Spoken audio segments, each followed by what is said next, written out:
Oh my god, I am. Hello, guys. So now that is funny. I had my entire stream set up, and I didn't press start. So in theory, I was casting for a while now, and it was turned off. Interesting. Oh, hello. Hello, humans and gamers. We are back. This is NIP versus TNC Predator. Phoenix and Axe on one side and the Centaur Weaver on the other. Not sure if we're gonna see a core Centaur or a support Centaur. Not sure if we're gonna see a core Weaver or a support Weaver, but that is the beauty of Dota. The fact that everything can change and that things are very hard to perceive. So they removed the Dazzle on the side of NIP, even though they have the Axe. They don't want to be dealing with that annoying Shallow Grave. And the Bloodseeker was the removed hero on the side of TNC Predator. Interesting. 10 seconds remaining. Interesting. 5 seconds remaining. So we have the Centaur Weaver. We've saw a lot of support Centaur lately, and you know, support Weaver is not unheard of. But usually, I think the support Weaver is better when you have that huge core that you wanna give it a second life to. So here's like the Terrorblade, the Luna. I guess Morphling is not the perfect example of that, just because, you know, when you're using your morph, I actually wonder, like, if you time lapse a Morphling that was using the morph, do you go back to the same HP he was, or does he come back at the HP at the current HP? I don't know how that works. But they're gonna remove the Bane. What's up, Mattias? What's up, Tamir? What's up, everyone watching? Now is the time for the last ban of NIP, and I wonder what it is that they fear, or what it is that they want to remove, or they think might be strong versus their plan here. You know, Phoenix Axe, pretty standard combo here. Having that BKB piercing disable close to the egg is always nice, similar to a Chronosphere, but on a smaller scale. They're gonna take the Lina and definitely deal with the egg easily. And the Morana is still open, so I wonder if TNC cares about that Morana, having the core Morana to do with the Phoenix. I like this Phantom Lancer pick because it dissuades the Morana pick. I think Phantom Lancer deals very well with Morana as the game goes on. And Phantom Lancer is also another core that deals with the Phoenix. So like, just like, imagine if NIP picks Morana here. A response from TNC by picking the Phantom Lancer would be perfect. Whereas TNC, I don't think they are as comfortable picking a Morana. They're gonna get the Crystal Maiden. So AoE clear. A lot of attack speeds low, which is good versus that Phantom Lancer. So mana region for the Centaur and the Weaver. They definitely appreciate that gesture. This is not AFK broadcasting. Yeah, so the games, they start super early or super late, depends on how you see it. The game started 2 AM here. So I just slept. I turned the stream on and I just died. And once I noticed that I missed most of the game, I was like, okay, this is not gonna work out. I'm way too sleepy. Then I woke up and apparently the games are super fast. So I was able to cast this last series, although it actually did take a long time for it to start.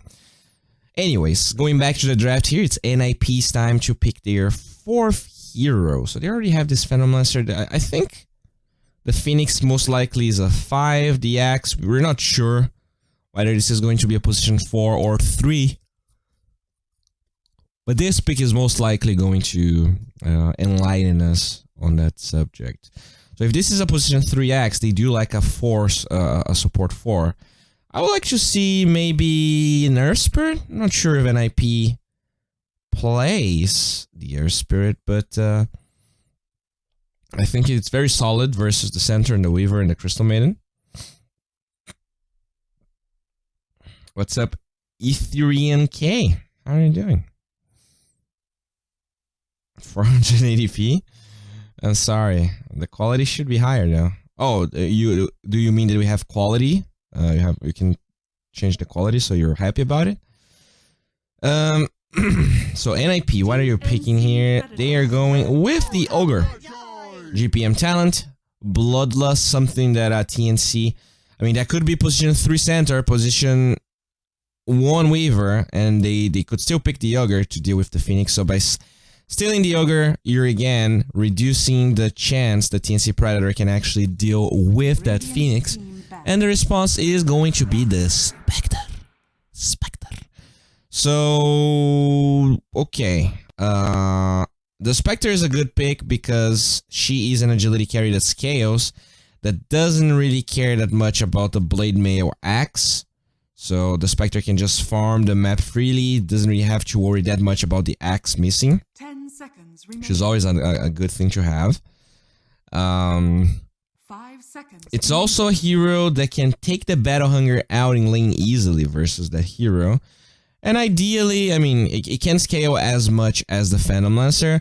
I think that Spectre though really struggles against the mana drain, so I wonder if the Spectre will ever get a BKB this game. I think that could be very problematic for the Spectre. TNC Predators down to ban. Can find a Bloodlusted PL. Now they're gonna take the Monkey King out. They're gonna take, whoa, they're fast. They're gonna get the Ember Spirit on the side of TNC Predator. The chains very good versus Phantom Lancer. They are confident about this mid Ember, so this is most likely support Weaver or center. We still have no idea. It's going to be, yeah, NIP, they're gonna have to decide. Actually, I think this is gonna be support Weaver, just because the Spectre is such a bulky, huge core. Having that time lapse for OD, have you guys heard of this hero? Well, I have, and this hero is a pretty good matchup versus the Ember. You know, it's been a while since we heard about the OD, but it destroys Ember Spirit, and the meta goes full circle. Time is a flat circle, said someone. And we are ready to begin game 1 between NIP and TNC Predator. Guys, I hope you are ready and comfy and, you know, just enjoying yourselves, because this is going to be an amazing Dota 2 series, and I just want you all here with me. So since we're gonna probably wait a little bit before the game starts, I'm gonna give you guys the option to vote. So guys, if you're watching on YouTube and you want to participate, to be with the cool guys, drop by the tweet stream. The link is in the YouTube's description, and you can vote for who is taking game 1 here. So is NIP winning? Then you type 1. And if you think the TNC got this, then you type 2, obviously, on the Twitch chat. And you're going to interact with people, which is nice. All right.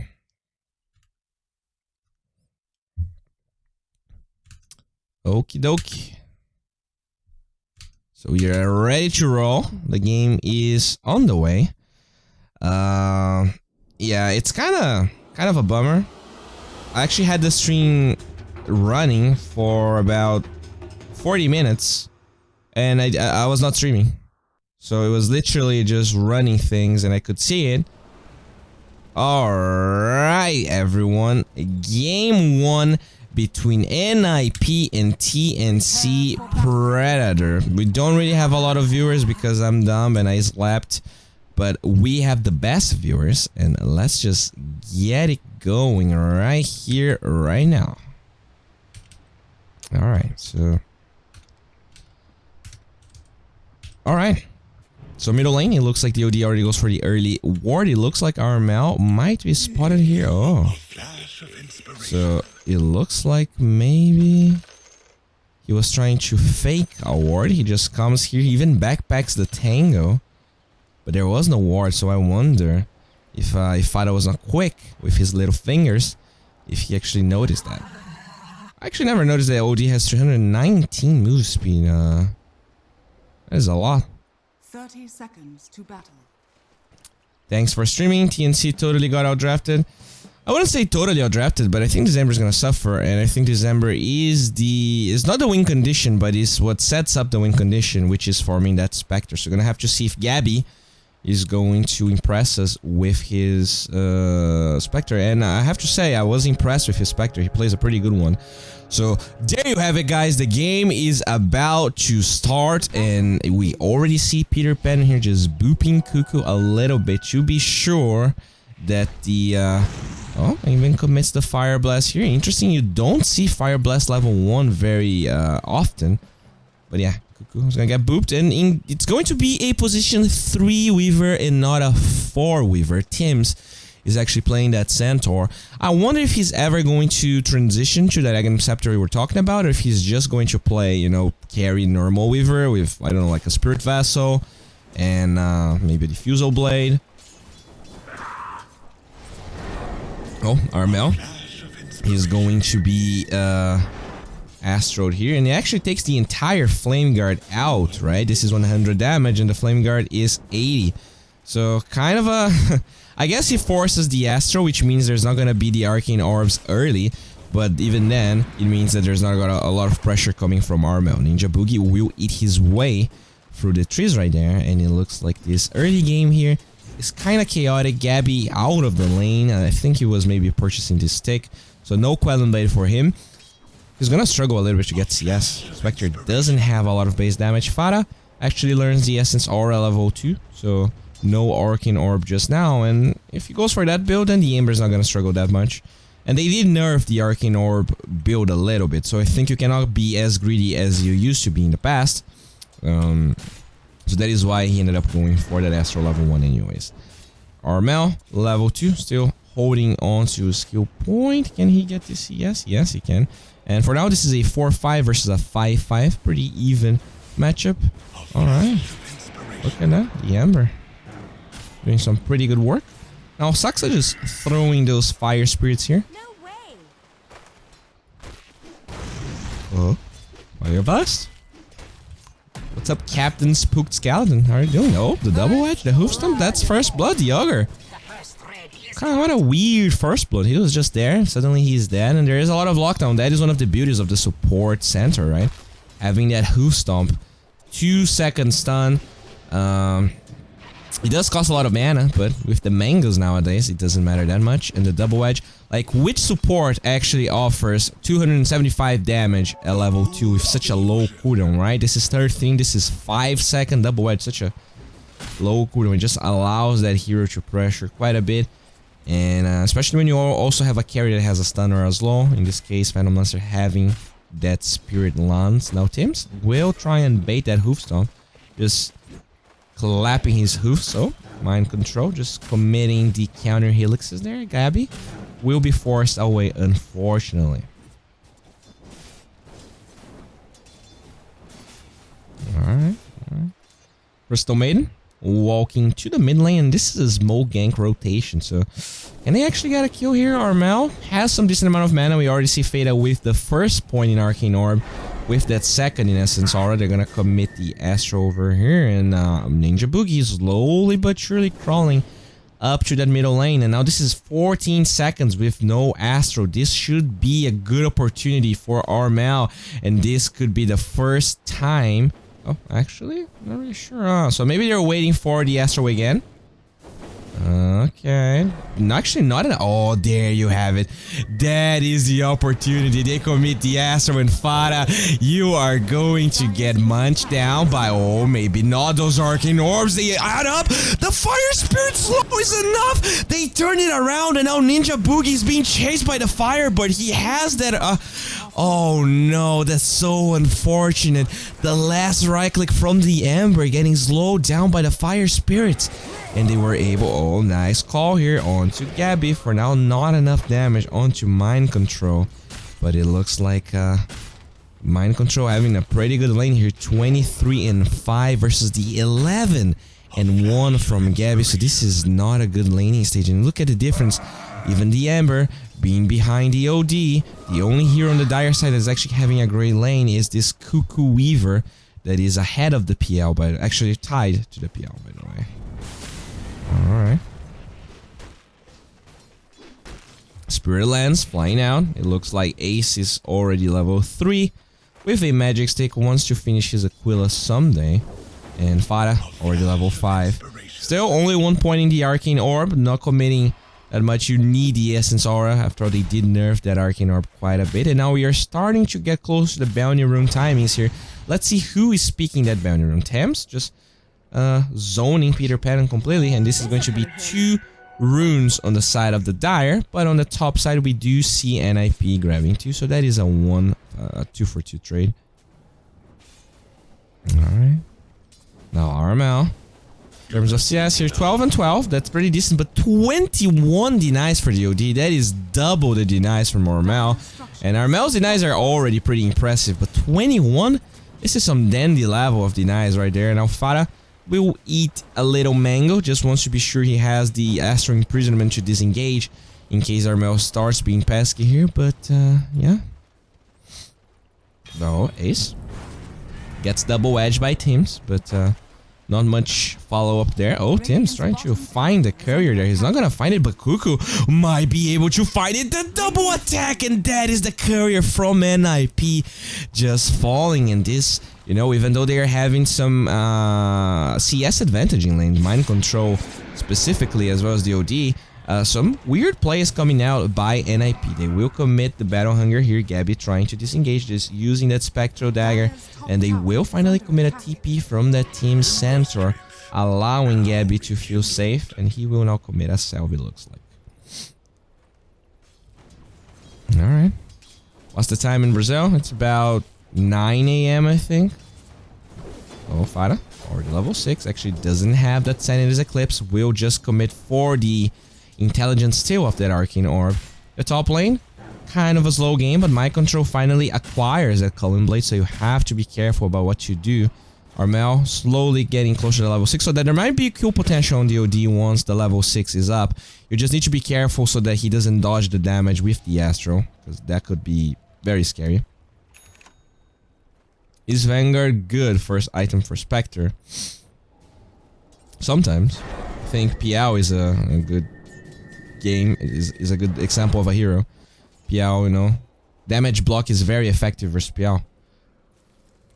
A lot of people, they're like, oh, I'm afraid I'm gonna die, I'm gonna go Vanguard because it gives HP. But that's not necessarily the best option. But Piao, not only he has decent burst damage, but he also is very weak against, oh, the Dire Scan.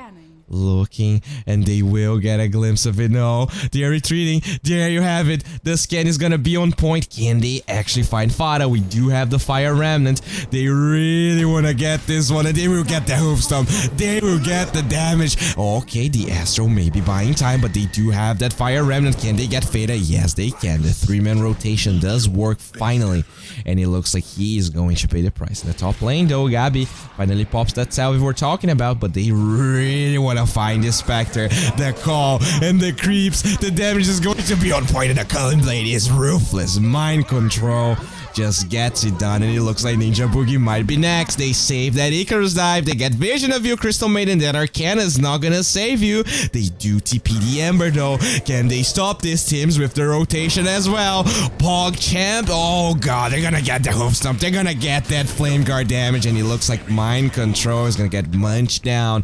Another 3-man rotation, and they meet again in the top lane. The center walked all the way from the mid lane to the top lane, but they were finally able to, I mean, the Spectre did die, but they do alleviate the pressure slightly in that top lane, giving some semblance of safety for the Spectre. One thing to mention about the TNC draft is how mobile they are, right? You have a Wither with Tokuchi, you have the Haunt, Fire Remnant, Stampede, so everyone is mega fast and can follow up. So NIP, they're gonna have to worry about it, because that was like a kill here with the 3 same heroes that got a kill top, and as long as the Stampede and those ultimates start being available for TNC, the team fights are gonna be hard for NIP to take. Rather watch you than the official one. Thank you, mister. Really appreciate it, dude. Dire's top tower is under attack. Against them members, OD, understand the mana cost for Arcane Orb. Would you think maxing Arcane Orb is better? You cannot sustain the Arcane Orb if you don't max the Essence Aura first. They nerfed the mana cost quite a bit. And I think the damage was also reduced. And you need 1 point in Astral level 1, so it takes a while for it to max it. Now in the bottom lane, Ace going to finish his treads right now here in the side shop. Already level 7. Has decent CS, slightly ahead of Gabby that also died in the laning stage. 40 and 1, but there is Haunt available. So I wonder when they will try and make use of it. The bounty runes here being acquired. They will find little Peter Pan. He went for a suicide mission, got the bounty, but he gets taken down in the end. And now Gabby, if he's level 7, but Mind Control is level 9. And he really wants a piece of that Spectre. Mind Control though. Cannot control the mind of Gabby. He's gonna Spectral Dagger away. And he's just going to be guessing where the Spectre is, at least for now. Well, Gabby needs to be careful here. He doesn't want to get battle hungered. He's gonna go all the way around. Has that Haunt available, but look at the commitment here by NIP. They have 3 heroes already set up with a Catapult Wave.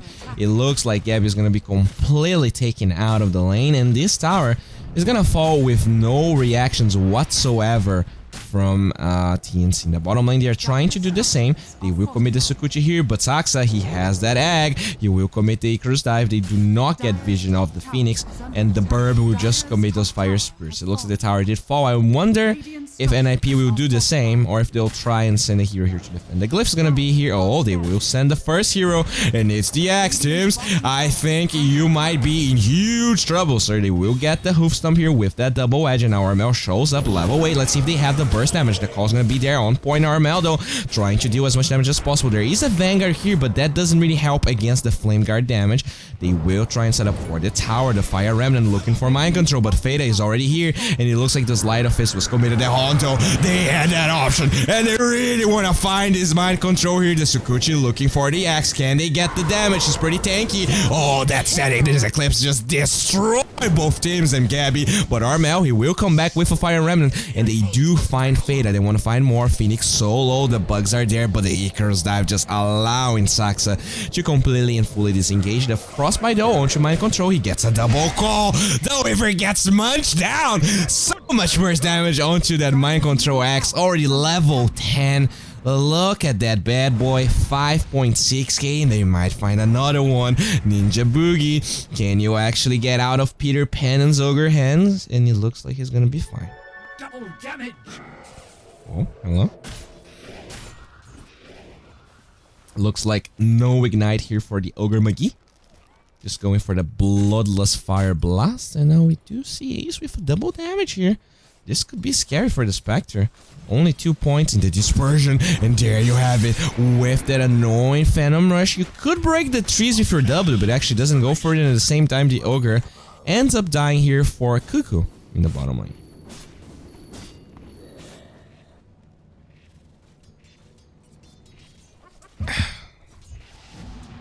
Alright. They will commit a smoke yank by Liquid here, both Saksa and Mind Control under the guise of it.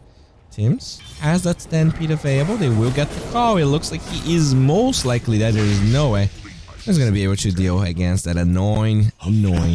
That's kind of a weird combination, right? The Phoenix and the Axe, because I mean, you do get the burst damage from the fire. Oh, hello. They do commit the Sukuchi here onto Peter Pan, and the Weaver will commit the time lapse. And Ninja Boogie was trying to set up there, but kind of gives up, and they waste the time lapse in a way. Oh no, Ninja Boogie. Do they get vision? Oh, I think he didn't really have vision here from that center, but Mind Control keeps on going. Might be able to find this Cuckoo Weaver. Doesn't really get vision for now, and it looks like he's going to disengage. Stampede in the top lane, trying to allow Gabby to disengage. They will, but again, 2 ultimates being committed on the side of TNC, and they were not. Oh no, they're gonna get the call onto the Predator Cuckoo. The Fire Blast is there, but they don't get vision. It looks like Cuckoo could be okay. No Blink Dagger for the Axe will commit the bugs, and the Sukuchi out, allowing the Weaver to not die to that Culling Blade. Radiant are scanning. I'm hoping for an IP to win because of this OD pick. I mean, it kind of goes both ways though, because Farah is gonna be controlled quite a bit. You know, you have this OD against the Centaur, AoE stun, you have Searing Chains. Oh, I heard a call. It looks like they do find the Spectre.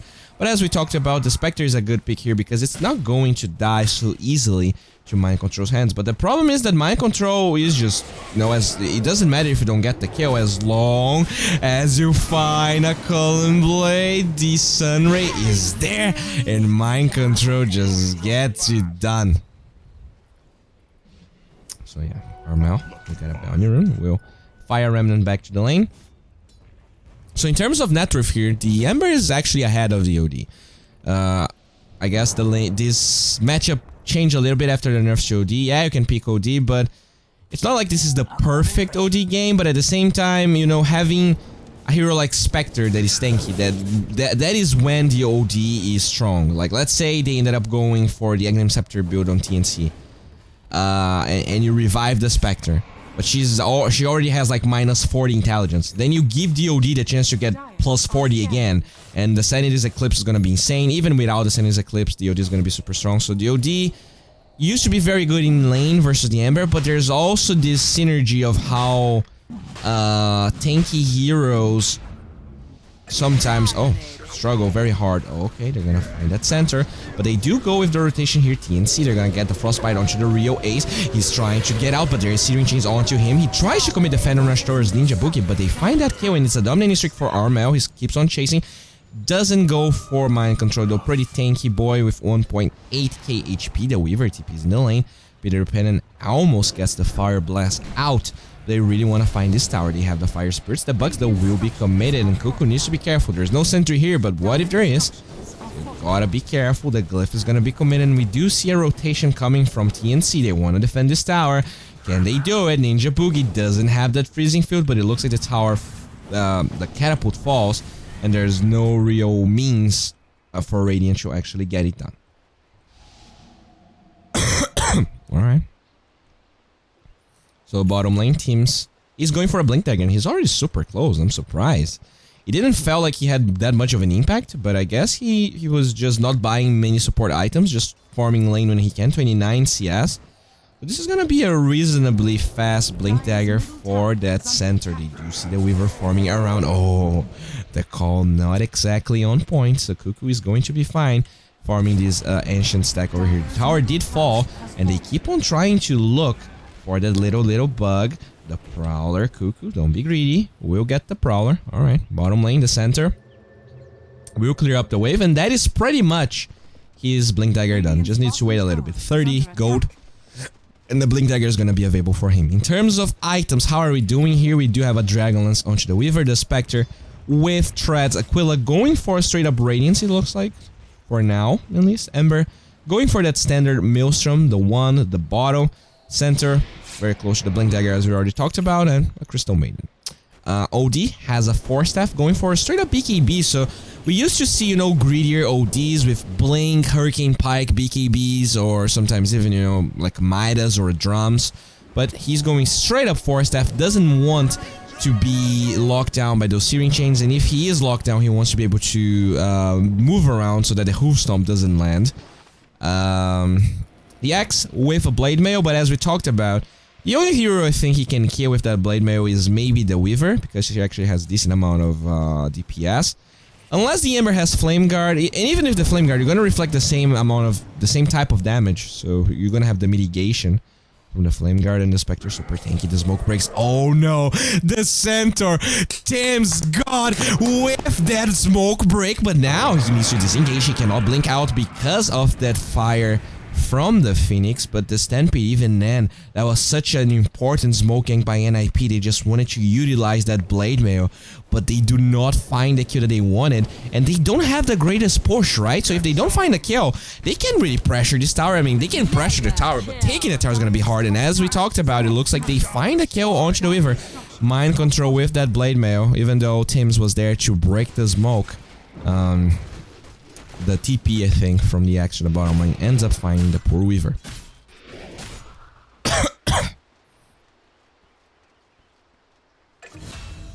Alright, it looks like they also lose the center. Top lane.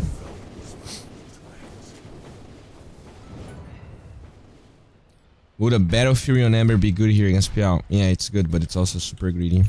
He might go later, but Maelstrom is just way easier to build and way better at actually getting kills. Like, imagine a solo kill scenario, and he's going for a hero that is not DPL. You have a chance of proccing 170 damage on a Sleight of Fist. With the Battle Fury, like, the hero... Like, Battle Fury has no kill potential at all unless you're going for PL. Oh, there you have it. They're gonna get the bugs here. Nice hearing chance onto Mind Control, but the bounty was already acquired. The Fire Remnant forward with the damage from the Flame Guard. He's gonna go back. Doesn't really have a lot of mana, and TNC, they're gonna have to disengage. They do TP the Phoenix here, but NIP... Oh, they have vision. They're gonna get the Fire Blast. They're gonna get that call. And I think the Culling Blaze Light of Fist trying to disengage. It doesn't matter. Unstoppable Streak. They do get the egg laid down here. So that's kind of a weird egg by NIP. They get a Hoof Stomp, stopping Mind Control for now. But the Blink Dagger is gonna be up in 1 second. They get the cancel. Stampede trying to disengage. And it looks like they will be fine on the side of TNC. As that happens, the Phantom Lancer completes his Diffusal Blade. And we do see the Spectre farming the top lane, decently behind the Phantom Lancer to that matter. And look at that, the Axe was bottom, but he's already top looking for the Spectre and Gabby. A lot of foresight there because there is absolutely no vision here in this top area. But Gabby's like, well, I'm afraid of the Axe, I'm gonna go away. And he is 400 gold away from that Relic, putting him in a pretty decent scenario here in terms of finishing the Radiance. Don't forget to hydrate. Alright, thank you. The OD going... actually already has a BKB done, so this is problematic, right? Gabby, the Radiance is not gonna... Oh god. Oh. Hello. Dire's top tower is under attack. Radiant's bottom Okay. tower is under It looks like he's gonna be stuck there for a while. Maybe he's just waiting. I think he was waiting for the heroes to show up. He just wanted to be here to like break smokes and whatever. TNC forcing the bottom lane. They do commit a glyph at the same time. They are pressuring this, but it looks like Dire. They push slightly faster. They will send Saxa here with those Fire Spirits. It will land on to Cuckoo.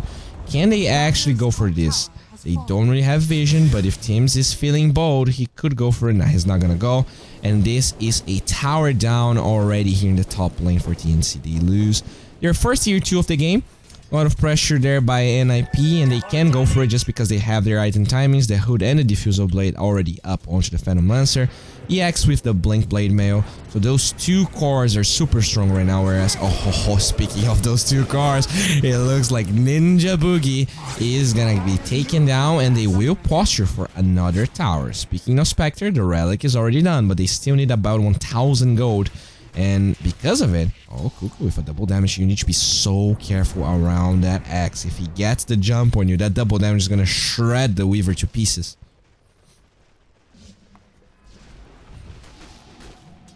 Alright. Now the Weaver will commit the Sukuchi here. Bottom lane, Gabby just farming it up. Still feeling a little bit scared about NIP. So the game has been a little bit slow, right? Not that many kills, not that many crazy fights. Weaver already finished a Maelstrom, so we already have 2 Maelstroms on the side of TNC. And the next item of choice is going to be the U-Scepter. Pretty decent, you know, at stopping the X call. Pretty decent at taking the Fire Spirits out. And, you know, mana regen, move speed, all things that the Ember Spirit really likes. Nice ward here by Liquid, just getting some vision in this high ground, and it's also pretty hard to take down. So when you're feeling as a Radiant team, when you're feeling that you have map control, putting this one is so good because it's gonna be way harder. Like the first sentry that Dire's gonna go for is this one for sure. So this ward here is gonna take way more to be rewarded unless, you know, I mean, yeah, normally, especially in pubs, like no one even knows you can ward this. Tim's with his level 12 award. In a pretty decent game, and it looks like Roshan is gonna be NIP's next point of contention. They do have the Fire Spirits. They don't do it super fast, but they do it relatively fast because of the Phantom Lancer and the Fire Spirits just decreasing the damage that Roshan is outputting. At the same time, it looks like TNC might at least trade towers here, but once again, we already see the TP from the little burb. Will show. Oh, they're not even gonna get the tier 2. This is not looking good for TNC. Cuckoo, he's trying to pressure just a little bit, but he cannot pressure too much or else it's gonna be denied. So, oh no! Mind control, you god psycho! Usually you're like, well, I'm just gonna get out, and I guess the route of disengagement from the Weaver was not optimal, right? He came through this area, he wanted to get the bounty, at the same time I heard a stampede. But just disengaging. Oh, TNC, they've been playing so passive. And most of it, I think, is because of the Spectre. They're just avoiding fights at all costs, but I think this is really costing them so much, even with the Radiance done. It just doesn't seem as powerful when you're 10,000 go behind your opponent. And they already have BKB. Looks like there's a pipe arena ready for the Phoenix. Who has the pipe here? It looks... I don't know. Someone bought a pipe, but I don't know who it is. Don't you think Spec should have gone Blade Mail first so he can participate in fights? Well, if they're not fighting, then nope. And they're not fighting, so I agree. Alright, the Sleight of Fist. They're gonna get the call. Mind control. Jesus Christ. How can you be so good? He's 9-1 solo carrying this game. Okay, I'm not gonna say solo carrying, but it's just doing so much. Oh my god, he finds another jump. Looks like the Weaver is going to be fine. Tier 2 falls. They're not gonna pressure as much. The Radiance, as we already talked about, is up. Okay. And now Gabby, with the Radiance, level 15, ended up getting the Spectral Dagger cooldown. I expected a different route just because of the mana drain from both the OD and the PL. Now they will commit the freezing field here onto the Ace. PL, so much damage flying through! D2BOWIE solo kills the PL somehow, and now it looks like the time-lapse will allow the Weaver to disengage, so this is a pretty decent start here considering how much gold behind TNC really is, but they will eventually find D2BOWIE here. He was just hiding. The Haunt still being held by TNC, so they don't re-engage, which in return will give the NIP even more towers to work with. So that is like this decision of playing so passive. I'm not sure I agree with TNC in that regard, but they're just trying to give Gabby all that he needs before they are really forced into a fight. And to be fair, there's no ages anymore, so this might be where TNC wants to fight, but Mr. Godlike Mind Control gets another solo kill onto the Weaver, and it looks like, I think every kill, every death on the Weaver came from Mind Control. I might be wrong on that. Now the Golden Shower here just healing Farah a little bit, and they will posture for the next tier 2. Every building just falling, and you know, I think this is in hindsight, this is a mistake by TNC. Just like, alright, farm your Spectre, but at least try to fight with your 4 heroes. Like, you have so much damage on the Ember, you have a Blink Dagger on your center. Like, why are you not going for kills? And maybe if the fight is good, you haunt with the Spectre. They've been just disengaging with Stampede every fight. Just using time-lapse, not really committing for anything. It just felt a little bit weird. They will finally commit for a smoke gank, but it just feels so late. 14,000 gold lead.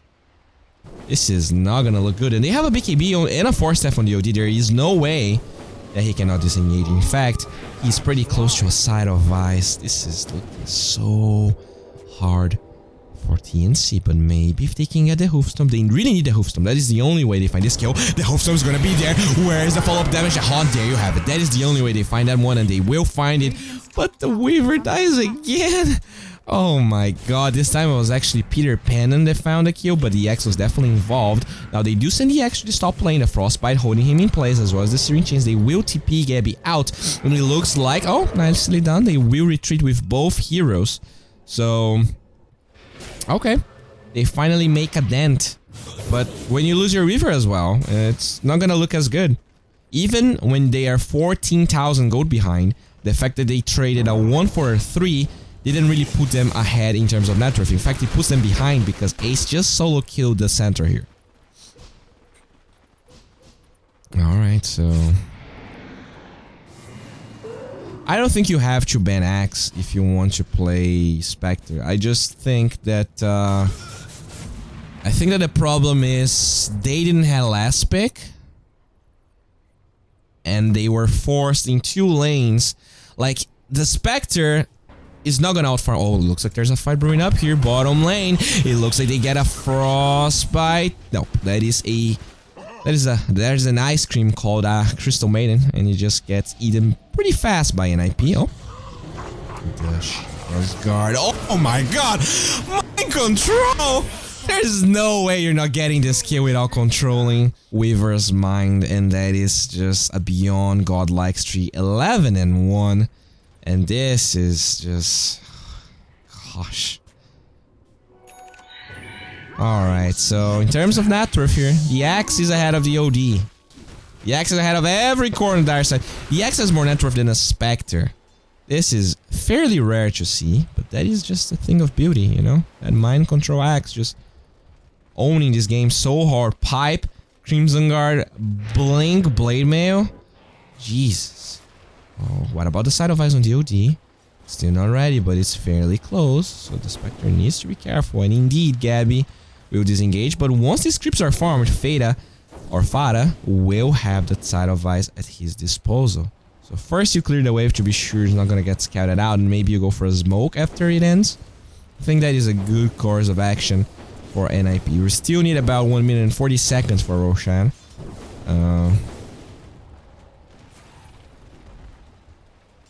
Ember is a trash hero. I don't think Ember is a trash hero. I think the problem is that they just didn't play around the Ember at all. Speaking about Ember, our Mel is here. They played way too passive, and you don't want to play like that with an Ember, right? Especially when you're going for like Maelstrom Uceptor. Okay, mind control. It's not gonna be there. In the base, we see Gabby here, level 18 already.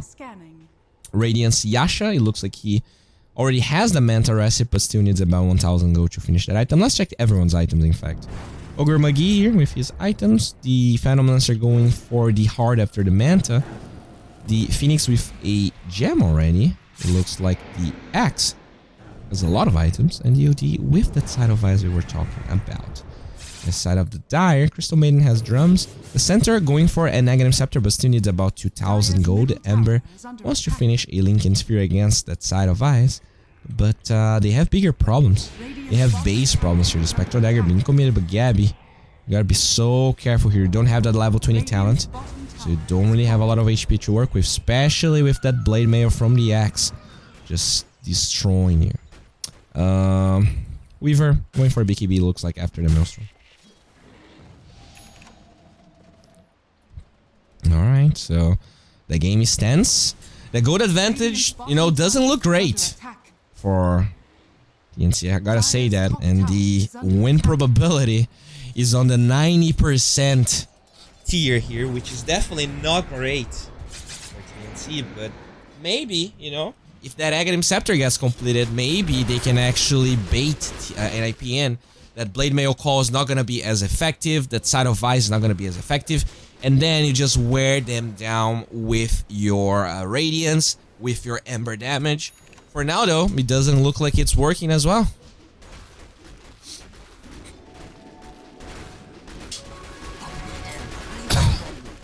Alright, so bottom lane here, Cuckoo, just chilling. Like, Saksa is level 18, the Ember is level 18. This is how bad this game is looking. When the support Phoenix has more net worth than your position 3, has more levels, has the same levels as your mid, you know it's not looking good. And, you know, the Axe, he was being so active.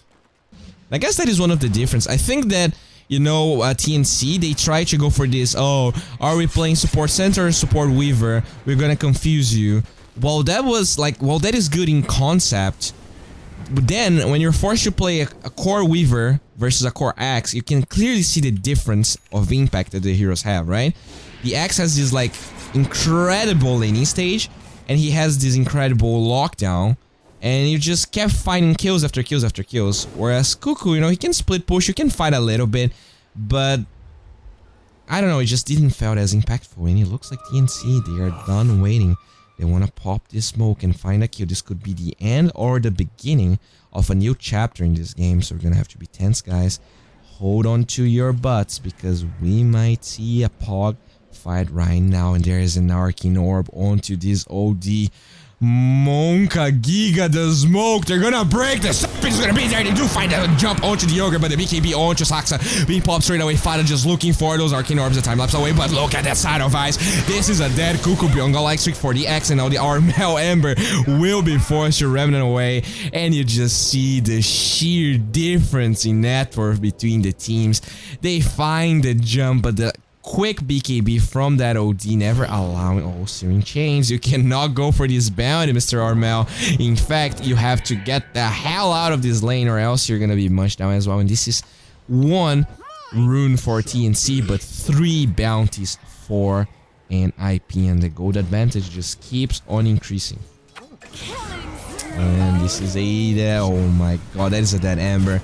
This is a dead CM. I don't know, guys. This game is looking pretty rough. This is gonna be a buyback from the CM. They still have Haunt. They have the Manter. BKB is ready, though, for the OD. So they took too long to re-engage Fada. Oh, no. That was also the Arcane Rune, right? That was such a good fight for NIP to fight with that Arcane Rune BKB. They have it ready again. 24 intellect onto Fada already. And it looks like they'll just keep on going. The Spectre pushing top will cut the subsequent waves, but they already have creeps here anyway, so it doesn't matter. And the melee barracks, even though Radiant doesn't have the better push, there is Bloodlust. You have this insanely farmed OD, and yeah, this is looking rough. Oh my god. Okay, the Spectre trying to disengage, commits the illusions there. Oh, but the bird will get vision. The side of ice is there. The sun ray, the golden shower. Goodbye, Gabby. And the ha-ha-ha's flying out. The only, you know, when you're depressed, you gotta laugh. Oh my god. Oh, so close. They don't get Cuckoo. But with that Phantom Rush, Ace trying to close the gap. It looks like they are trying to maybe re-engage. They do have that buyback Haunt. Maybe TNC could put NIP into a bad place, but it doesn't look like that's gonna happen. It looks like they'll just Rosh.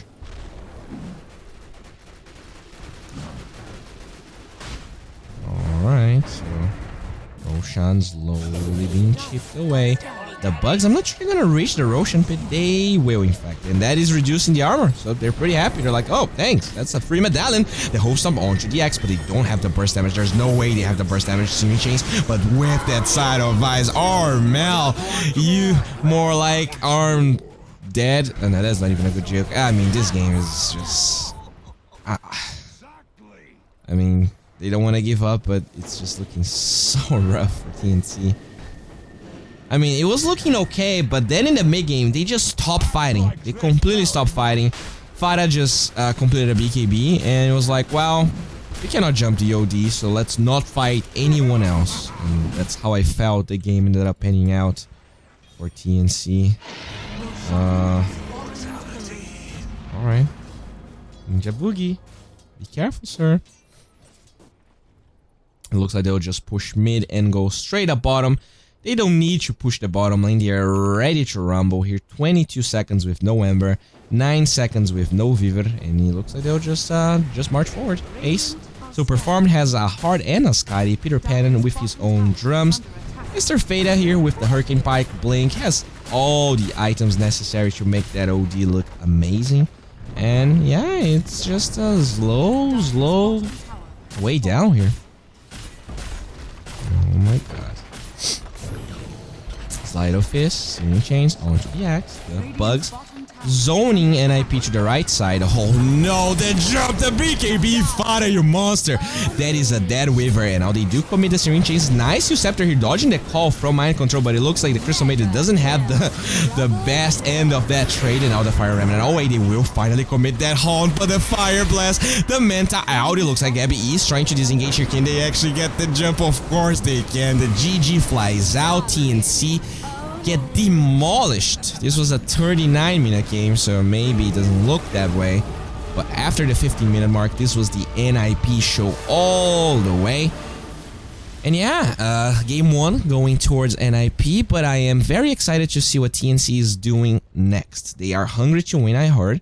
So let's see if they can tune their draft a little bit better. Maybe You know, maybe don't pick Ember if you know that NIP actually plays the OD. That was kind of a weird punch, and you're not expecting that OD pick to come, and suddenly you're fighting in a game that you're just not used to, or your draft was based on what the meta currently is, and that's definitely not what they were facing. They were facing that OD with the side of ice, just jumping people left, right, and center. So everyone, thank you all for being here. If you're watching on YouTube and you want to help me out, watch the stream on Twitch. It's pretty good for me. If you can't, if you don't want to, it's fine. It's just you know, just a suggestion. And we will be back in about 10 minutes. So thank you all for staying tuned. We will resume shortly. So enjoy your chill wave mix.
we should, you know, get out there.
TNC Predators turn to battle. Radiant team TNC Predators turn to battle.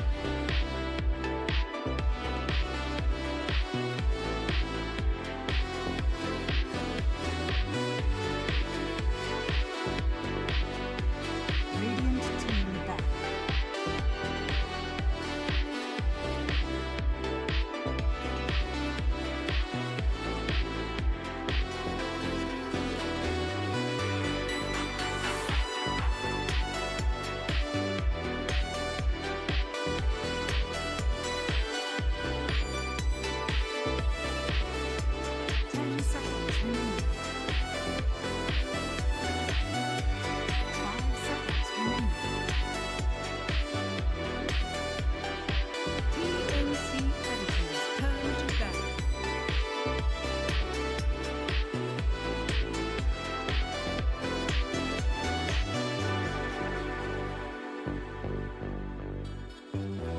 Greetings and salutations, Dota fans.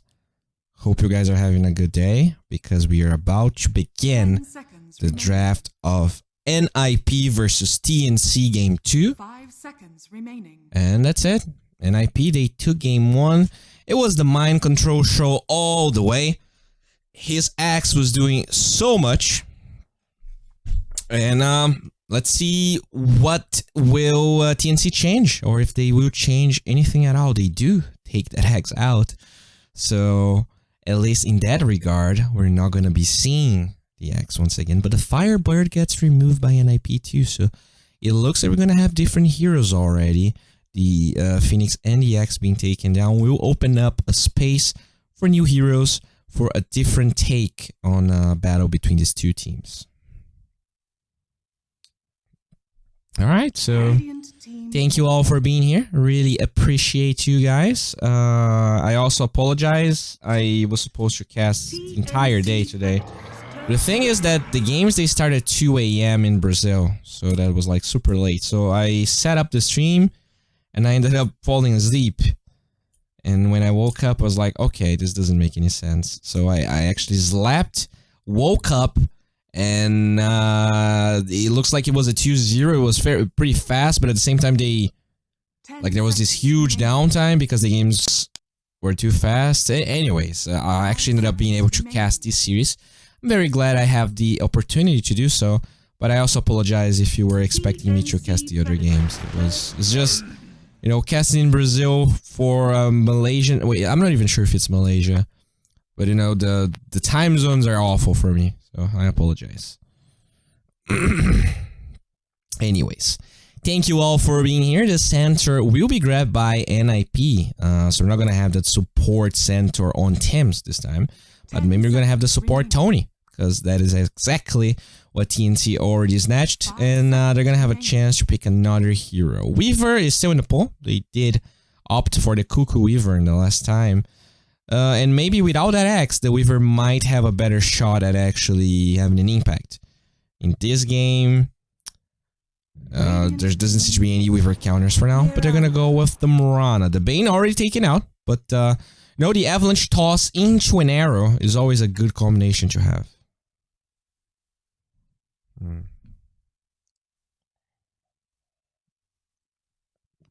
Alright, so here we are. Just waiting for the NIP-less pick of the first phase. Centaur, what else is available here? What were the supports last time? We had the Centaur, we had a Crystal Maiden, and on the other side there was the Bird, and there was a... I wanna say... You can actually check it out. There was the Bird. Hello? Oh. Yeah, there was a Bird and an Ogre. TNC Not sure if the Ogre has that much value in competitive when there is no Phoenix. I think, you know, Ogre is a great hero, but I think Ogre being that popular is in part because of how popular Phoenix is. So we might see the Ogre being ignored. I don't know. But they're gonna get the Necrophos here. So you know the standard, oh, this is a 2-core opener, when in reality, this is most likely going to be a support Centaur or a core Centaur if they think it's a good game for a core Centaur. But more often than not, that is going to be a support Centaur anyways. Is Mind Control the best NAP player? Good question, good question. Dude, right choice. YouTube needs more English casters. Please do these more often, thanks. Well, I appreciate what you say, but I do, you know, if anyone is watching and would like to join the Twitch stream, it really helps. You know, I don't mind casting on YouTube, but considering how the job works, getting Twitch visibility is more important than anything. And I know that you guys don't care, but you know, it's my livelihood, and if anyone wants to help, if you guys like my cast, make sure to follow me on Twitch and watch on Twitch if you can. If you can't, or if you don't want to, it's okay. Just in our Arcwarden third pick right here. Usually you see the Arcwarden pick, you know, when you're against the ODs, the Drows, the Terrorblades. But they actually ban the Terrorblade and they get the Arcwarden regardless. So I wonder exactly what they are doing here. What's their plan? I guess they expect the Morphling to be one of the few heroes back, and he is a right-click core, so it might be something to do with that. The Arcwarden is also a pretty bulky hero, has a lot of base strength, a lot of strength gain, and an HP talent, which makes this guy pretty hard to be bursted down by an Ethereal Blade, for instance. Not sure if this is what they're going for.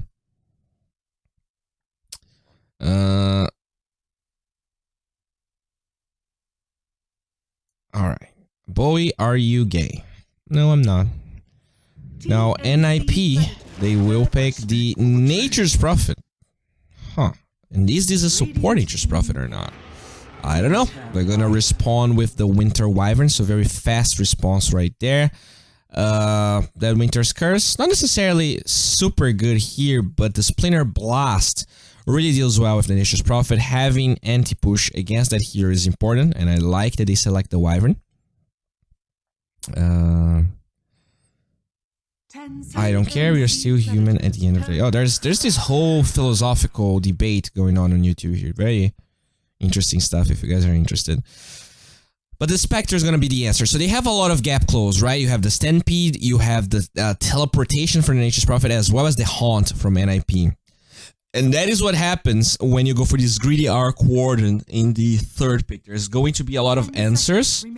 And I don't know, I'm a little bit scared for this TNC draft, you know, picking this Arcwarden that early. They might be very confident. And I hope they are, because this is not going to be an easy Arcwarden game by any means.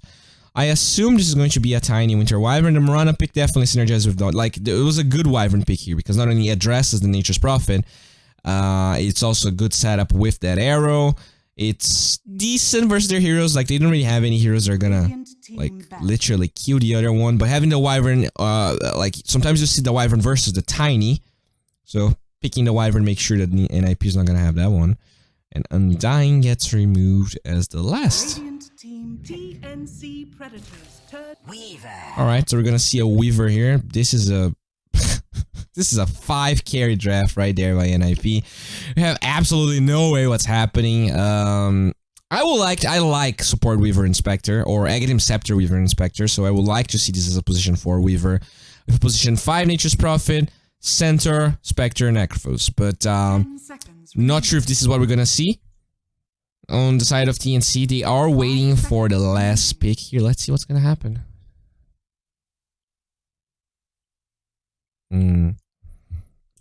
D2BOWIE, is there a next match? As far as I know, there isn't, but I could be wrong. I have no idea. Bowie, for a pessimist like me, you make me feel alive. You live a life of a person whose parents... Oh, Twitch is kind of laggy. Yeah, I know that some people have problems. That is why, you know, you're not obliged. You don't have to be here, but if you can, it really helps. Anyways, TNC Predator! They are waiting for the last pick. I think they need a mid-hero, or maybe an offlaner, like Mirana could be in both lanes. Mirana could be carried too in our Cordon mid. If they assume this is a Necrophos mid, I think the Arc Warden is okay. The problem is that there's rotations for Nature's Prophet available. Okay, let's hope for an Arc Warden mid here. I think that is the best option, and they're gonna give it to Gabby. I'm not sure if he's gonna play in mid or not, but it looks like we're gonna see a Cuckoo Beastmaster. So yeah, they're gonna have a lot of attack speed here. It looks like it's a team's Wyvern with the Tiny for Ninja Boogie. So this is a position 5 Tiny. Not a big fan of that, but alright, let's just go.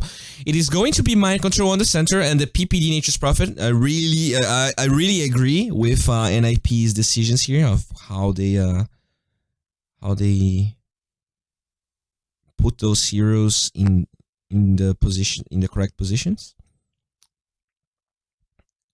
Boy, why are you on low priority? Because I was streaming yesterday and my power went off. Which team are you guessing that will win this game? I don't know, but you guys can vote who's winning this game. And let's just do it. So who is winning game 2? Type 1 if you think NIP is gonna win. And type 2 if you think TNC Predator are gonna take the lead. Actually, if they're gonna tie. Because if they lose, they lost the series. Because this is a B03 and NIP already took 1 game. So be sure to participate. You have to be on Twitch to vote, guys. So... you know, if you needed an excuse to join the Twitch stream and help me out a little bit, just go there, just vote, just make sure to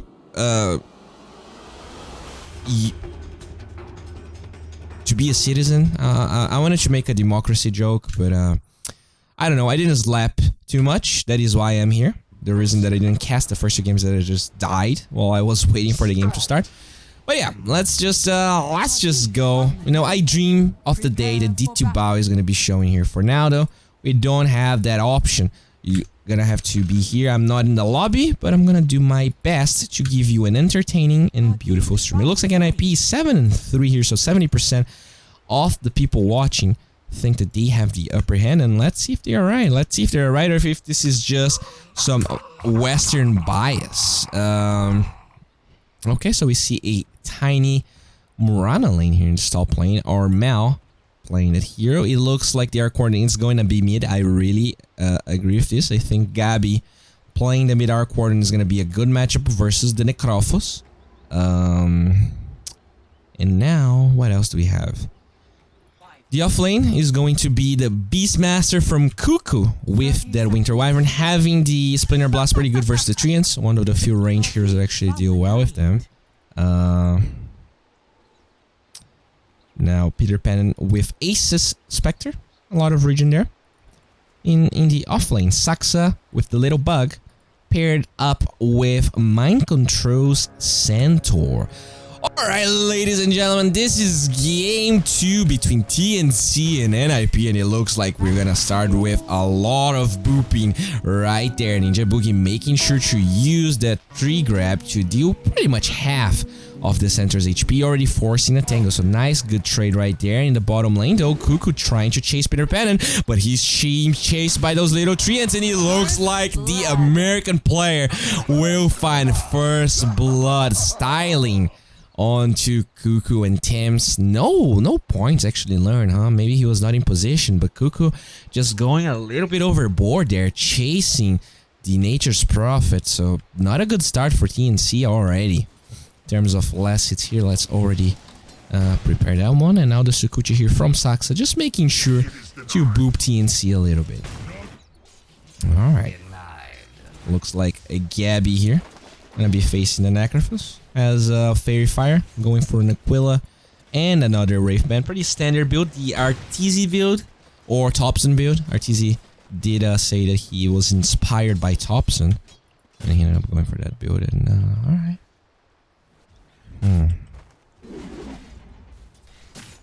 The X is flying out here. We do have some decent control for the Treants. The Splinter Blast and the X has been decent, but they are spending quite a bit of mana to only handle a support 5, and that is the beauty of the position 5 Nature's Prophet. You can actually harass so much early on. You have that global capabilities. After the laning stage, you can ward like very few other heroes can. That is nice. Top lane though, it looks like they could be looking for the Weaver. Kind of an offlane pull being attempted here, and Armel will start farming those up. Nice arrow onto the big Centaur. And yeah, in terms of laning stage, it looks like the mid lane is actually pretty tight. 7 and 2, 9 and 3 here. Gabby doing an okay job. And as you get more levels, you will have that burst of magic damage that really hurts the Necrophos, since he is usually using that Ghost Route to get out of pressure. He's going to be taking more damage when he goes for it. Okay. I just read Bobo Caster, and I don't really know what that means. I don't know if that is like a good thing or a bad thing. I assume it's not a good thing, but... Alright. Armel with his level 2 Morana here. Pretty hard to last hit in the tower. Oh, the toss onto the tower. Saxa holds onto that Sukuchi beautifully. He was... Oh, alright. And when that toss me there, I don't care, dude. There's still some creeps. I'm not going to be attacked by the tower. Once the aggro starts, he uses the Sukuchi out of range from the tower, takes absolutely no damage, and 120 mana being spent by the Tiny there. Just a perfect play. Cold-blooded Saxa doesn't even allow the damage to come through. They do get an avalanche here. Can they toss mind control back? Unfortunately, they can't, even though there is the possibility because toss and avalanche are already ready for that Tony. Now Ace doing an okay job here, 15 and 3, just behind the Necrophos. But this Cuckoo Predator Beastmaster is actually the highest CS on the side of TNC, one of the best lanes for them. Saxa taking some boops and gaps here. Bobocaster means Dumbcaster. Well, go watch another stream then. Oh wait, there's no English stream on YouTube, so you're gonna be stuck here with me. Sorry, man. But you can always use chat and enlighten me with all your knowledge. They will get an avalanche with the toss. There's no arrow, unfortunately. The Starstorm is going to be there. Saxa will take some harass, but she's going to be fine. In the bottom lane, we do see the eternal battle here between Cuckoo and Thames versus those little treants. And I guess that is why Cuckoo has so much CS. A lot of it probably is in our treants. And they give some decent golden experience. You know, it's not the same as normal creeps, but that is definitely like okay. PPD will TP back to the fountain, has a TP ready to go back. That's also the beauty of the support Nature's Prophet. You can be a carrier to your safe laner without actually hindering the carrier from the mid lane or the off lane. So, just a lot of good little things that this hero offers. Alright. Looks like Farah, already level 5. Getting a slight advantage there in terms of deny, so that is why he's level 5, whereas Gabby still level 4 and 75%. We are approaching the bounty rune time, so I wonder who is actually going to get the best in that battle. We're just committing the X a little bit. Has a mango if necessary. Thames gets slowed down by the Spectral Dagger. Peter Pennant, make sure to do as much damage as possible with that Blightstone. Top lane, there's also kind of a battle brewing out, but it looks like NIP, they're already positioning here to get the banners, or maybe not. Yeah, Mind Control will definitely go for that one, but NIP, you're already here. It looks like the Tiny ended up falling the top lane as we follow. And, alright. It looks like, in terms of bounties, NIP, they did get the better end of the deal. Only one bounty going towards TNC, unfortunately.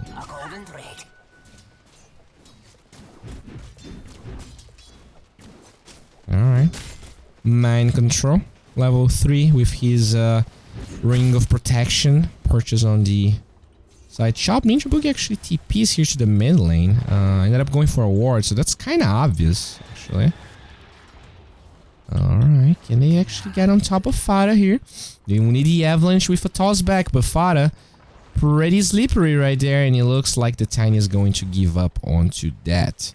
In terms of CS here, Armel 25 and 6 versus the 20 and 3, so doing okay. In terms of CS, it looks like TNC they're actually recovering decently here. The Murana doing an okay job, probably just using the arrow on some creeps, but the Reaper side in the mid lane, it looks like Fada finds a kill, and the quick tip from Saxa, and at the same time the center does die top, so seeing the aggressiveness happening in the mid lane, they are able to find the center, knowing that there's not going to be anyone behind the Mind Control. So that is definitely a different game for Mind Control. In that game, it was just having free reign. He had a pretty early Blink Vanguard. Doesn't look like... That's not a terrible game by Mind Control by any means, but it's not going to be a free game. So let's see how much PPD will be able to force this, or we're trying to use that Blightstone and the Treants to pressure this as much as possible, but they will send teams as well as Ninja Boogie here. The Arctic Bird being committed, trying to slow Fada down, and they do not have the Reaper side, so they know they could actually fight this, but look at that. The Saxa Weaver just shows up with a double damage, and they will commit the bugs here. Moonlight Shadow allowing Ninja Boogie to disengage slightly. Gabby does not have Tempest double, so that is why they can pressure this so much, and all Saxa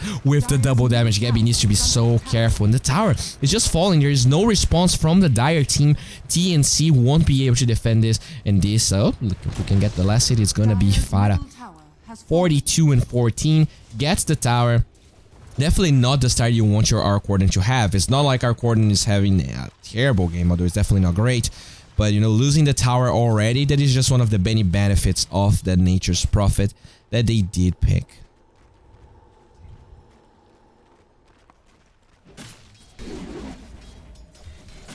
Alright. Oh, they will send Saxa here with the bugs. Cuckoo trying to disengage. The Arctic Burn and the Splinter Blast are there, but there's just no... Jesus, the Beastmaster is just dead. This is a 5-1 at 3,000 gold. So I'm like, okay, the center is not having the greatest game that he had in the first game, but everyone else seems to be doing so well. 3,000 gold. I don't even know how that is possible, considering that there's only one tower dead and there's like decent CS in the Dire teams, but I think the CS is misleading just because a lot of the CS is Treants and maybe creeps that the Murana was arrowing. I don't know. Armel trying to battle PPD here, but quickly those little Treants just zoning Armel back to the tower. Look at this nightmare of a lane he's facing here. Mind Control already level 6, so you need to be careful about that stampede. There are 3 leaps available though, so the Murana probably feels pretty safe. The middle lane, it looks like Abby is going for the standard. Actually, might not be going for the Necronomicon. Has the Midas selected here. No Necro for now. They will commit the Arctic Burn. Stampede trying to get on top of Cuckoo, and he does not have that out.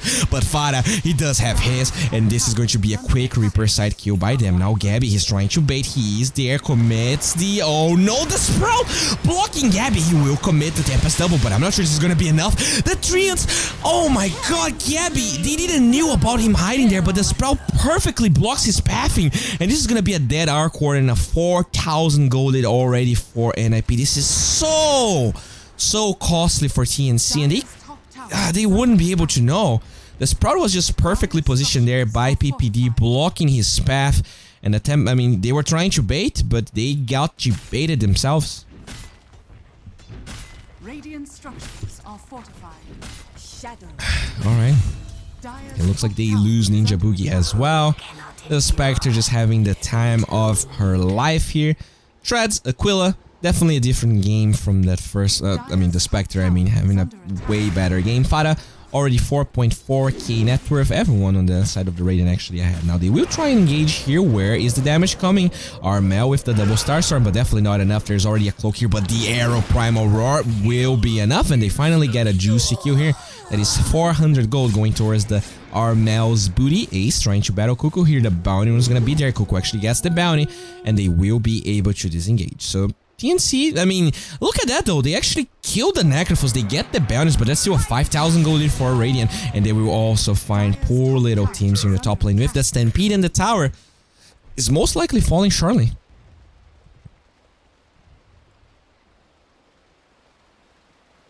I always have to lower the volume on your streams. Don't know if it's just me. You know, whenever I casted, everyone was like, your cast is too low, increase the volume. And eventually I was like, alright, let's just make sure this is the lowest it can be. And that is probably why you have to lower the volume constantly. Now, we do see here in the jungle that Mr. Ace is going towards the Mask of Madness. I like this so much. I like this so much. This build is so underrated. Very few players go for it. I think it's an amazing build, and I really like that Ace is going for it. Now, Gabby just trying to use the Spark Raves here to zone the Spectre down here, but gotta be careful. Really gotta be careful. No boots here onto Gabby. There's definitely the chance that Radiant can just close the gap on him. Especially when you have so many global abilities. It looks like another Reaper side from Fada, securing him his 4th kill of the game. And on the top lane, Tim's versus Mind Control, the battle of the century. Wyvern still doesn't have his level 6, so you need to be careful. Gabby just committing the Tempest double, just trying to get as much farm as possible here. But this is not looking good for that Arc Warden. 3,000 gold, it pretty much tied with Cuckoo. And this is just not the game that you want. Already a 6,000 gold lead. This is like eerily similar to the first game that we casted, but in that game they actually had the Spectre, so you would be like, well, sure, they might have a chance of actually winning this. Let's see what Gaben thinks. Oh my god. Gaben, you ruthless son of a bitch. Look at this. This is just... This is... Oh my god. Alright, so... If there's a team that can turn this around, it's TNC. They are so hungry for Dota 2. Let's just hope for the best here. The Dire scan, looking for some hidden heroes. The Spectre, hello.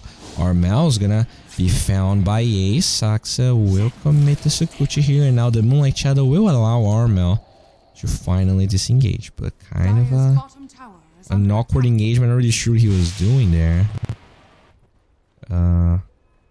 Radiant's middle tower is under attack. It looks like that's it for now. Oh, they bait the Primal Roar, the TP from the Nature's Prophet, the Haunt. Cuckoo is now forced to disengage, and they have the Stampede. They will try and commit the Primal Roar, but not enough time, and now Armel just has to double leap away. And they're gonna lose Cuckoo once again. 0-5. What a horror game for him. Struggling so much. Oof. Definitely not how you want your... You know, I think this is usually what happens with Cuckoo. Like, it always feels like he gets demolished in lane, but then he recovers. But in this game, like, you're a Beastmaster. Can you really recover? You're not an Axe, you're not a Centaur, you're a Beastmaster. Like... Alright. So in the middle lane, we do see the Necrophos lingering around. They do have vision because of that ward. They might be in position here to go for this, but the Weaver, they are also trying to set up. And who is setting up on who? They will get the double flux. Don't you fade that the Ghost Shroud is there, but look at the flux damage with the arrow. With the double Starstorm, that is gonna be a dead Necrophos. But Saxa looking for more kills. Can they actually get the time lapse off here? Armel will clear the bugs, but has that urn taking him down. And Saxa just trying to creep in, but they have vision. The flux is gonna be there. Saxa, can you get this kill? Or will be forced to commit the time lapse before he finds the kill, and the flux is gonna chase you to the ends of the earth. This is going to be... Tries to Sukuchi away so the Arc Warden doesn't get the experience, and indeed he didn't get the experience, but still pretty decent kill there, and that is the Midas. So finally, Midas onto Gabby.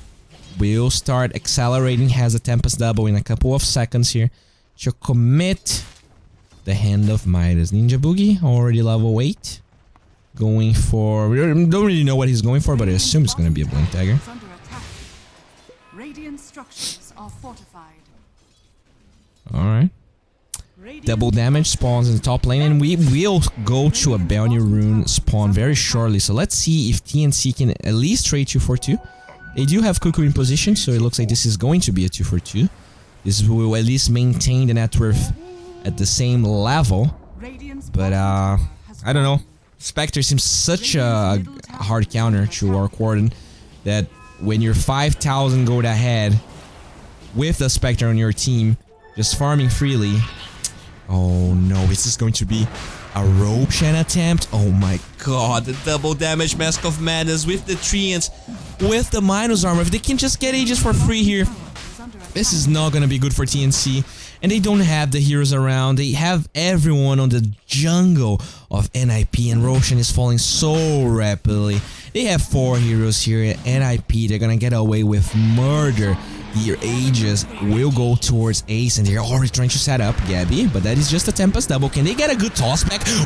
Onto Kuko, but the Stampede is gonna be committed, and who is after who? There's gonna be a Reaper side. Oh, nice use of the Winter's Curse. They find Saxa. It's actually the double damage Spectre that gets that kill, so that is a good start for TNC here. They really need all that they can get because this game is super hard for them. So they not only the Haunt gets actually wasted, and they find a kill into the Support Weaver. That's pretty decent. Teams finding that one with the Winter's Curse, gonna be able to buy a cloak out of that. And alright.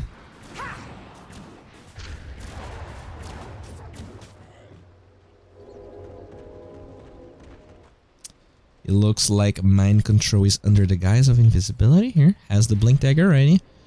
They could probably kill teams, but they are waiting for the follow-up of the Necrophos here. Doesn't have Reaper Sight, but with the Blink Dagger and a TP from PPD, that is an easy kill. And it looks like, yep, they're gonna go with one boop. Double Edge, Death Pulse, that's a kill. Nicely done, pretty easy.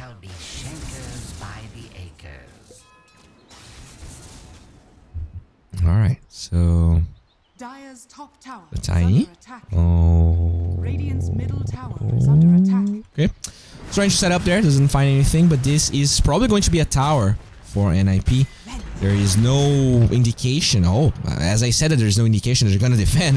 They quickly show up here. The arrow gives vision of Mind Control TP. Can they stop Fada? No, they can. And it's gonna be PPD as well. Can they toss him back? Yes, they can, but that's just a support 5. It does not matter. They rotate so many heroes. They Moonlight Shadow for this, and all they can get is a little PPD. He's completely fine with it. He might be cursing right now, but he doesn't care. In terms of Gabby, he looks like he's going for the Maelstrom. No Necronomicon. He's going straight up Midas Maelstrom.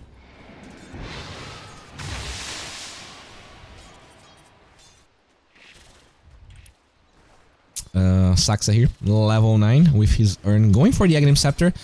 So we're gonna have that huge Spectre already, having 2 lives, now 3, since he has an Aegis of the Immortal as well. But Smoke Ink rotation from TNC. You know, they were able to actually hold the gold advantage at a decent level.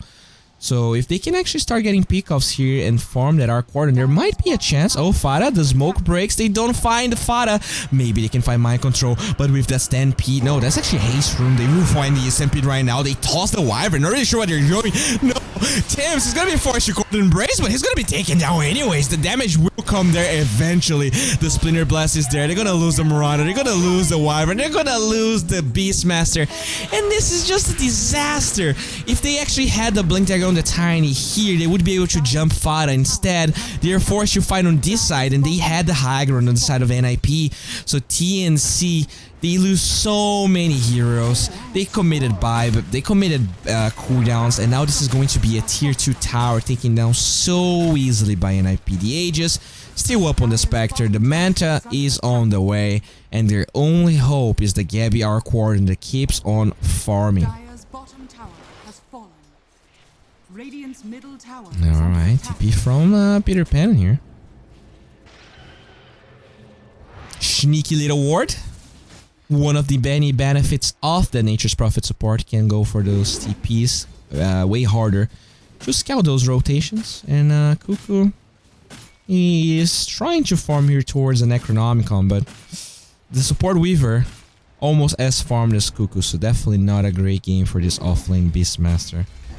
Cuckoo just trying his best here, and the Wyvern just stealing his last hits. They will commit a Moonlight Shadow, but yeah, they were able to take the vision out. So there's not gonna be any vision from Radiant, but look, the Radiant scan knows exactly what's going on. They are on. Oh no, they are on to them for sure. They will be able to get 2 bounties still. So at least TNC was able to constantly dominate this area enough so that they can get 2 bounties, and that is pretty good for them. All right. Wyvern for a Winter's Curse. We'll just commit the Splinter Blast here. They do have a lot of wave clear on the side of TNC, so it makes pushing for NIP hard unless they, you know, have the Ages or they get kills or they see TNC on another side of the map. Now that the tier 2s are all down, but this mid one, it's gonna be harder for them to just like see the entirety of TNC. They're gonna be playing defensively just because they don't really have a lot of map control. So getting towers now gets a little harder. But you know, as we talked about, it doesn't matter. The Spectre, and we can definitely see that Gaben agrees, is a hard counter to the Arc Warden. As long as he's ahead, it's going to be easy. But we do see the Arc Warden slowly crawling its way back in the net worth charts. Pretty close to ace in terms of net worth.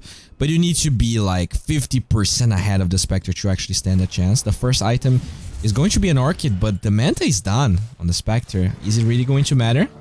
I don't know about this. I really don't know about this. You know, having the Orchid against the Necrophos is fine, but he also has an answer. Oh, Gabby, I really don't know about this Orchid, man. Ooh, they have so many ways. I guess they want to kill the Weaver, potentially. They will commit the bugs onto Ninja Boogie, trying to disengage, but the Stampede just makes it so easy for Mind Control to find the jump. The arrow's gonna be there.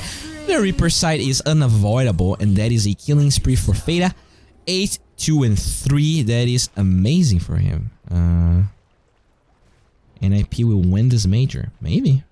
They are definitely making a good show right now. And now PP gets some treants for himself. It looks like he's going for a Vlad's. Wants to increase the push potential of NIP. The life steal is definitely good for the Spectre as well as that Weaver. Wow, the chat is just unreadable right now. Like, I share Twitch and YouTube, but there's so many more YouTube comments than Twitch, and they're all in languages that I don't understand, so it's like... I'm sorry guys, if anyone on Twitch is saying something, I just cannot read. The YouTube chat is just going crazy right now. A lot of lovely comments. Thank you all for the praise. It looks like Fata is trying to push here, but yeah, Tim's, you know, making good use of that Splinter Blast. One of the reasons Wyvern is so good, you know, so much range, so much AoE damage, and such a low cooldown. This allows you to control the waves pretty well, but they do have that gap close from the center, so you always need to be careful about who is jumping you.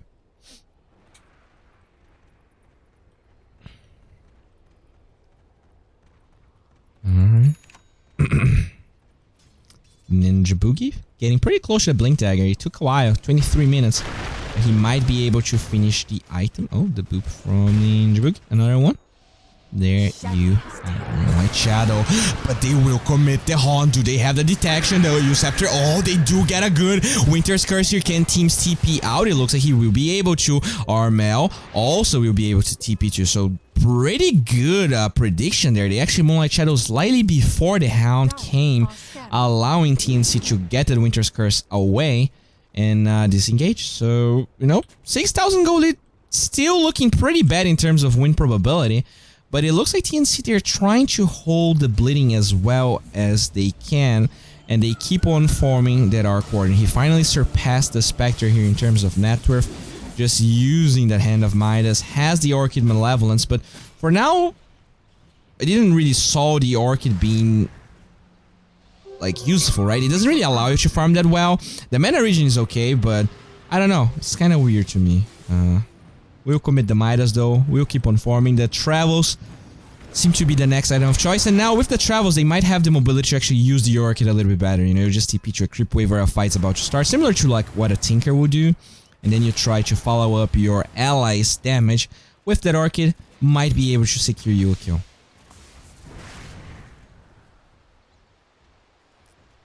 Alright. Oh.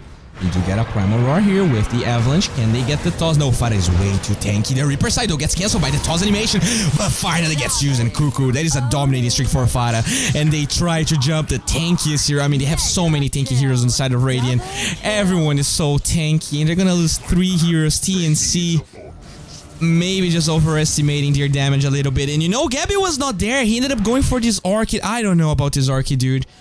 Like, they were never able to commit this 4,000 gold item And then you just jump that hero. Gabby was not able to do much, and I mean, he didn't have travels. So I'm not sure if the Orchid decision was bad or the decision of fighting before the travels was done was bad. I don't know, man. Gabby's just trying to do his best here. I don't want to flame, but let's see if he can actually swing this game around. We'll have a Midas for the party, which is always juicy. There you have it, a lot of experience. We'll commit a Tempest Double. We'll send Tempest Double here. We'll also... Actually, doesn't have Midas for this one. We're just gonna be fine. Alright. Wyvern. Trying to get a reward. Farah in position. They actually ping the position of teams. Oh, okay. The Hoof Stomp's not gonna be there, but they get the Aegis anyways. That Mask of Madness plus Manta build proving to be very hard for anyone to deal with. And in fact, they're gonna go Radiance. So Ace is gonna be insanely farmed. You know, usually when I go for the Mask of Madness build, I go straight up Radiance. But ended up going for the Dispel. Always good to have versus Flux, versus the Orchid, right? And it's also a lot of damage. Now Gabby, still farming here with the Tempest Double. Still ahead of the Spectre, but as I said, I think you need to be way ahead of the Spectre for the Arc Warden to actually stand a chance. And we do see that Gaben agrees with us. Alright. Bottom lane, what about the Necro here from Cuckoo?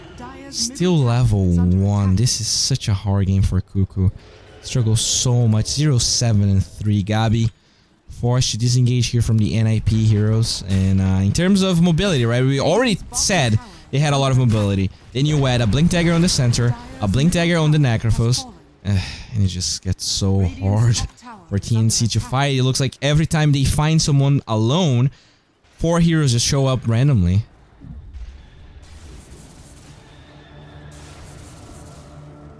Alright, Farah in position, but that is just a Tempest Double. They will drop a sentry here to make sure that there's no vision here, but the Stampede with the Haunt. Moonlight Shadow quickly pop. Can they actually disengage? It looks like the Arc Warden is dead for 100 seconds. Jesus Christ. They just find Gabby. The Orchid did nothing, and now they're gonna get a good Winter's Curse here, but it's just buying time for the inevitable. They're gonna lose the Wyvern as well. Cuckoo's gonna be next. Can they find the jump? Yes, they can. And that is a buyback on the Wyvern. Where is your buyback, Gabby? They need you. Your team needs you right now, but it looks like it's just too late. They're gonna find, and now this is it. This is the final hurrah for TNC. Can they finally get a kill? The Winter's Curse is not available. The does not matter. They get the time lapse with the eggs on Saxa. Fada is ready to fight once again. The Magnum Fuse get dropped, but it looks like Gabby. Can they find one kill? Ace is low, but he has an Aegis. It doesn't matter. They find the Necrophos, but they already died back. 2 heroes, and the Spectre is ready to fight for another day. Ace will just disengage with that Spectral Dagger, and suddenly this is a 14,000 goal lead for NIP. Such a hard game. How are they ever winning this? I don't know.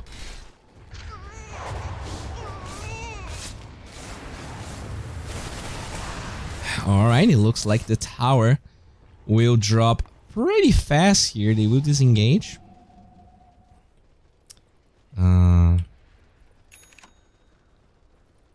Pretty... Alright, so let's see how much... Oh god, mind control. He almost finds Ninja Boogie there. The arrow is actually not gonna land onto him. The axes are being spammed. They do have a glyph, but that's still 47 seconds with no Arc Warden. They do try and pop the avalanche. Doesn't land on anyone. Ninja Boogie, uncharacteristic mistake. Can they get a toss back? That is how I think they could just hold this. They will disengage on the side of NIP. The tower falls, opening up the shrines, and it looks like they are going towards them right now. The heart is ready for the Necrophos. Jeez. Alright, so Necrophos here with his heart ready, going for the Shiva's Guard. PPD just getting the shrines by himself. There is already a Heaven's Halberd available for that Centaur, and alright. Blink Dagger onto Beastmaster. Oh, the Hoof Stomp's not gonna be there. The Hound being committed. The Reaper side is not enough, but Armel, even with the BKB, he just gets trampled. The Wyvern's gonna be next. Tiny is dead. They get a dust. They find the Beastmaster. And the only hero alive is the Gabby Arc Warden. I don't know about this Orchid, man. I mean, you know, it's hard to harp on one item, But like, you are the only hero that has farm, and you go for an Orchid when they already had the Mant and the Uceptor. I guess you could say it's an outdraft anyways, but alright. They will try and pop the Sparkcraves, but there's so many units. The Sparkcraves, they don't do nothing, and now they will try and pop the Tempest Double, the Orchid onto the center, but what about it? It does not matter. Ninja Boogie is gonna be stuck here into a Sprout, but the melee barracks, they're already down. The tier 4s under jeopardy, and they'll just disengage here for NIP. They are happy with what they acquired, and look at that. There are bounties just waiting for them to grab.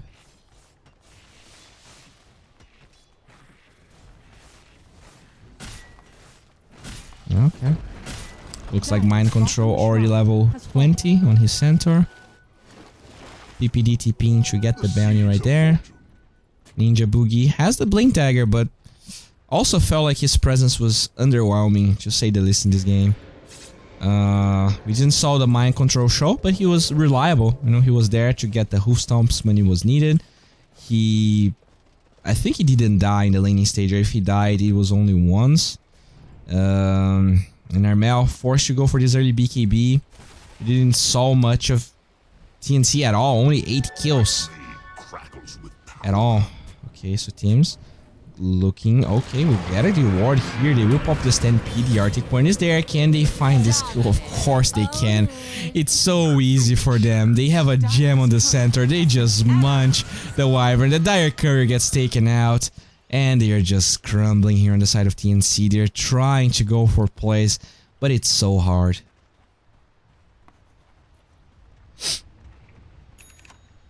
Alright, so you will pop the Moonlight Shadow.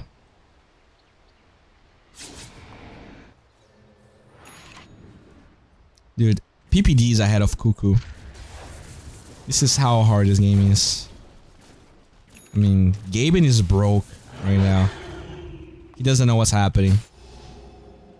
The win probability is above 100%. I'm kidding. I'm not... Like, there's definitely a chance for TNC to win. It's just...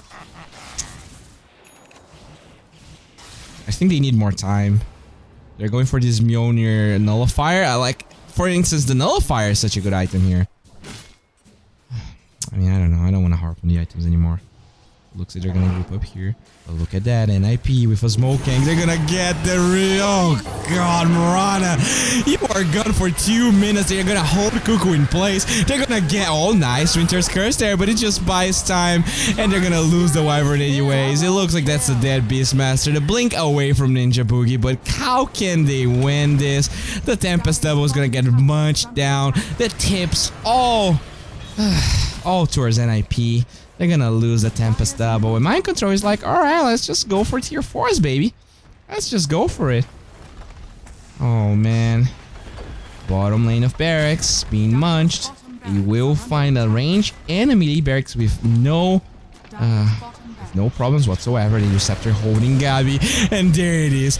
Where is that hoof stomp? Actually, the silence gets used onto the center, but it doesn't matter. Oh, wait, what? He actually TP'd out? Jesus, that was a good play by Gabby. That was actually the first great play by Gabby I've seen the entire game, but I'm not sure it's gonna be enough. He actually gets out of that situation, but now Tempest Double trying to fight with the magnetic field. It's a decent amount of damage, but just not enough. That is a support Nature's Prophet, but he survives the damage. The X is flying out, the Bugs trying to zone TNC. They do have everyone but the Marana up, and it looks like NIP, they're like, alright, they're not gonna give up. Let's just get Megas then. And Ace gets a Mega Urn, the Glyph even being committed, and he will disengage for now. Alright. NIP. It looks like they are okay with disengaging. They don't get Megas. But this is a 30,000 gold lead. Very similar game to the first one here. TNC with their backs against the wall. If there's a hero that can turn a game like this around, is the Arc Warden. But we're just gonna need more items. We're gonna need more time. And that is what Gabby's trying to do. Just buy more time. He has enough, almost enough for the Mjolnir. And he is maybe going for that Hyperstone here. Also going for the bounties, but Saxa already stole that one, and it looks like this is gonna be... Oh, speaking of Saxa, the Arctic is there. Team's trying to disengage. The Honto is gonna be there. There is a Radiant Spectre just chasing you down. The damage is through the roof. And TNC there forced your Moonlight Shadow. Triple lip out from Armel. The GG well play just comes out. They just lost their Arc Warden. Oh no. Alright guys, so this was not a good performance by TNC. A lot of people in chat were saying that they were outdrafted, and I guess, you know, I kind of have to agree. I think their picks seemed a little bit weird. I'm not... The third pick, Arc Warden, I feel like maybe they expected NIP to go for the Arc, so they snatched the Arc Warden for themselves. But, it was just not great. It was just not great.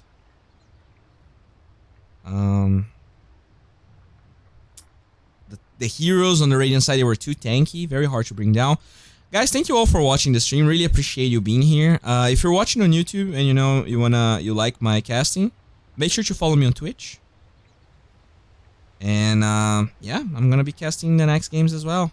I guess that's it.